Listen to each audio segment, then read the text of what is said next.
नगर निगम कोरबा में सफाई ठेके के संबंध में करोड़ों घोटाला की जानकारी प्राप्त हुई और उसमें ये स्पष्ट थी कि इसमें रेट बढ़ाकर अधिकारियों की मिलीभगत से ठेकेदारों को लाभ पहुंचाने के लिए प्रधानमंत्री कार्यालय को उसी अधिकारी द्वारा गुमराह करते हुए किसी प्रकार के भ्रष्टाचार न होने की जानकारी दी। नगर निगम कोरबा को जांच के लिए भेजा।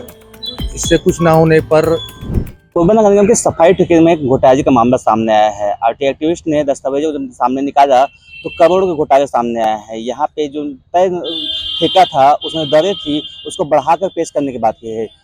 शिकायतों दर्ज शिकायतें जब संयुक्त संचालक के पास पहुंची, शिकायतों के बाद में वहाँ पे उसको पुख्ता माना गया, लेकिन कार्रवाई के अभाव में नहीं होने की वजह से शिकायतकर्ता ने मामले शिकायत प्रधानमंत्री को की, जिसके बाद वापस से जब जांच के पत्र लिखा गया तो आरोप है कि पीएमओ को ही गलत जानकारी कोरबा नगर निगम के अधिकारियों ने दे दी है करके। क्या है पूरा मामला, किस तरह घोटाला है, हमारे साथ एक्टिविस्ट अब्दुल सुल्तान मौजूद हैं, उनसे जानते किस तरह घोटाला हुआ था और क्या है पूरा मामला, किस तरह घोटाला हुआ, सफाई घोटाला का आपने आरोप लगाया, किस तरह घोटाला है ये? नगर निगम कोरबा में सफाई ठेके के संबंध में करोड़ों घोटाला की जानकारी प्राप्त हुई, जिसकी मेरे द्वारा सूचना के अधिकार के तहत डॉक्यूमेंट निकाला गया और उसमें ये स्पष्ट थी कि इसमें रेट बढ़ाकर अधिकारियों की मिलीभगत से ठेकेदारों को लाभ पहुंचाने के लिए भ्रष्टाचार की गई है, जिसकी मैंने शिकायत की थी। शिकायत की जांच ईओडब्ल्यू ने रजिस्टर्ड करते हुए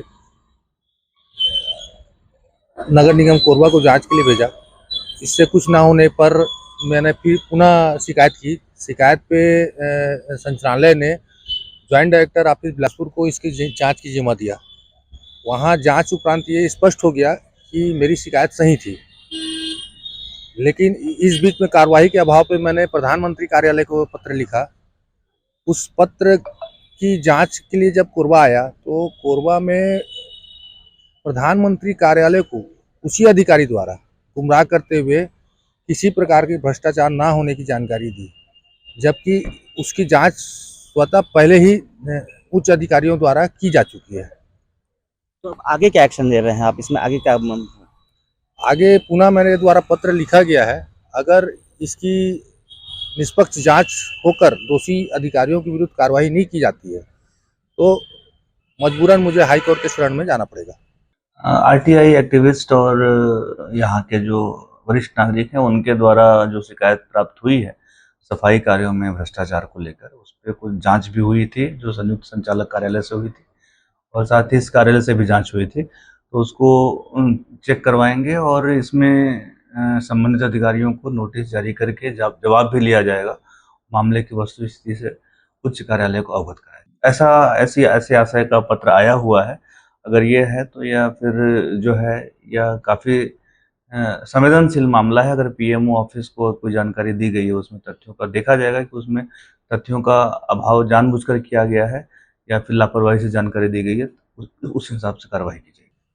ये पूरा घोटाला था, जिस घोटाले में जो ठेके की अवधि थी उसको बढ़ा दिया गया था, जो दरें निर्धारित की गई थी उसको मनमाने ढंग से, और सबसे बड़ी बात नगर निगम का जो एक्ट है उसका पालन किया जाना चाहिए अधिकारियों को, उस एक्ट का उल्लंघन करते हुए यहाँ पे महापौर की शक्तियों का उपयोग किया गया, जबकि एमआईसी से पास करने की बात की जा रही है, जबकि जो जांच निष्कर्ष निकला उसमें एमआईसी का कहीं उल्लेख नहीं है। इस बात में करोड़ों का घोटाला यहाँ सामने आया है, इसका बिना सक्षम स्वीकृति के यहाँ पे भुगतान कर दिया गया। और जब पीएमओ ने पूरी कार्रवाई के इसमें पत्र लिखा है तो प्रभारी आयुक्त थे अपर आयुक्त जो विनय मिश्रा, उनके द्वारा गलत जानकारी भेजे जाने का आरोप यहाँ पे शिकायतकर्ता द्वारा लगाया गया है, जिसकी वापस से शिकायत की गई है। अब देखना होगा कि जब पीएमओ गलत जानकारी भेजने के मामले में इसमें क्या कार्रवाई होती है और जो दोषी अधिकारी और ठेकेदार थे उन पर क्या कार्रवाई होती है। कैमरा सहयोगी पवन तिवारी के साथ दिव्य दुबे, IBC 24 कोरबा।